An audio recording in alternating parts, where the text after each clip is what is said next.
Hello, this is Arkasha from MCAT Simplified. Today we're going to be talking about the first law of thermodynamics, which states that energy cannot be created or destroyed, but instead it can only be transferred or transformed. And mathematically, this is usually stated as delta U is equal to Q minus W. Now, delta U refers to the change in the internal energy of a system. And Q refers to the energy in heat transfer between a system and its surroundings, either from the surroundings into the system or from the system to the surroundings. And then lastly, W refers to the energy transfer through work done, either by the system on the surroundings or by the surroundings on that system. Now, if Q is positive, that means that there is heat transfer coming from the surroundings into the system. So energy is being transferred through heat from the surroundings into the system. And that would make delta U increase if Q is positive. Now, conversely, if Q is negative, that means that energy is flowing in the form of heat from the system to its surroundings. So the internal energy of the system decreases. Then notice that if work is positive, that means that the system is doing work on its surroundings. And overall, the internal energy of that system is going to decrease. Okay? Because energy is flowing in the form of work done by the system to the surroundings. Okay? And then conversely, if work is done by the surroundings on the system, then the internal energy of the system is going to increase. Okay? Now, also, if there is no work done on the system and no heat change and no heat exchange between the system and the surroundings, then the internal energy remains constant. So what is the internal energy of a system based on? Well, it depends on two major forms of energy, which is going to be, or major categories of energy, which is potential energy, which is really energy that's sort of stored in the form of intermolecular interactions, such as chemical bonds. And then the kinetic energy, which is the energy in the motion of molecules, which could be translational motion, vibrational motion, rotational motion. All right, so potential energy and the kinetic energy of a system together make up the sum of its internal energy, okay? Now, also, internal energy happens to be a state function, just like temperature, meaning that it only depends on its final and initial states, where the specific path taken to get from an initial state of internal energy to another state, to a final state of internal energy does not matter. It does not impact really how you would express internal energy. It's not path dependent, it's a state function. Now, the work is a transfer of energy through mechanical forces or changes in volume. And if you have a system, for example, like a system of gases, and the pressure of that system is constant, then work can be expressed as P, which is a constant, the pressure, times delta V, which is the change in volume, okay? And this oftentimes comes up in systems of gases such as ideal gases that are in a container, and oftentimes there's some sort of piston. So it's like a piston problem.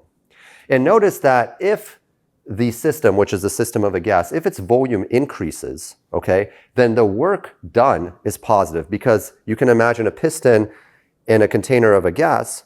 If the volume of that gas increases, it's going to push the piston up. So it's basically doing work, mechanical work on that piston. The volume is increasing, it's the volume of the gas. So the work done in that case is positive. And remember that pair this equation, if the work is positive, then that means that the internal energy of that system, which is the system of gas, is actually decreasing, okay, because it's negative W.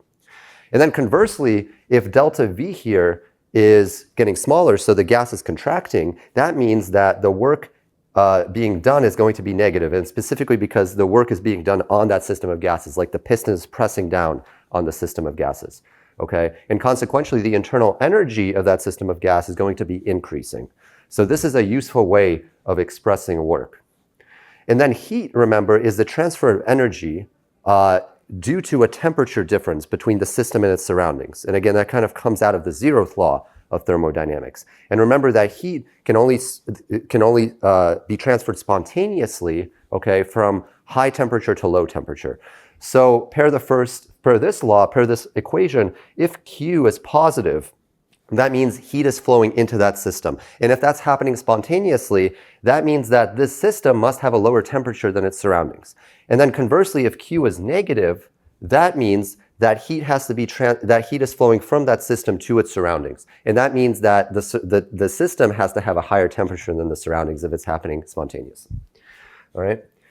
Now, the first law of thermodynamics in this equation here really allows us to identify some unique thermodynamic processes. And the first one of these is isothermal. And so an isothermal process is really only true for a system of ideal gases.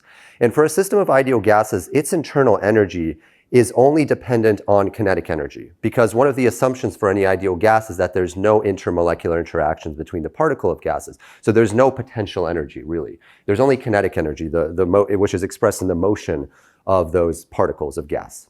So in an isothermal process, we assume that the temperature is constant. There's no temperature change. And temperature changes, either increases or decreases, directly affect increase or decrease the kinetic energy. And since the entire internal energy of that system of gases is dependent only on kinetic energy, and the kinetic energy is not changing since the temperature is constant, we would say that for an isothermal process, delta U is equal to 0. And if we rewrite the first law, we would get that Q is equal to W. Now, the other process would be the adiabatic process, which is when there's no heat exchange, okay? So Q is equal to 0, which would mean that the form of the first law for an adiabatic process would be that delta U is equal to negative W. It's only dependent on the work done on or by the system. And then there's an isochoric process, which assumes that the system has a constant volume, okay? In which case, if the volume is constant and we assume work is written under this way, where P multiplied by delta V is equal to the work done on or by the system, and delta V is 0 since there's no change in volume, then work done is 0. And so the form of the first law for the isochoric process is that delta U is equal to Q. And then lastly, we have the isobaric process, which we assume we have constant pressure. And if there's a constant pressure, then W can be written in this way, P times delta V, okay, where P is just constant. And we can rewrite actually the first law for an isobaric process as being Q, the heat exchange, is equal to delta U, the internal energy change, plus W. And we will look into each of these processes in more detail in subsequent videos. And that's our video on the first law of thermodynamics. Check out our website at mcatsimplified.com.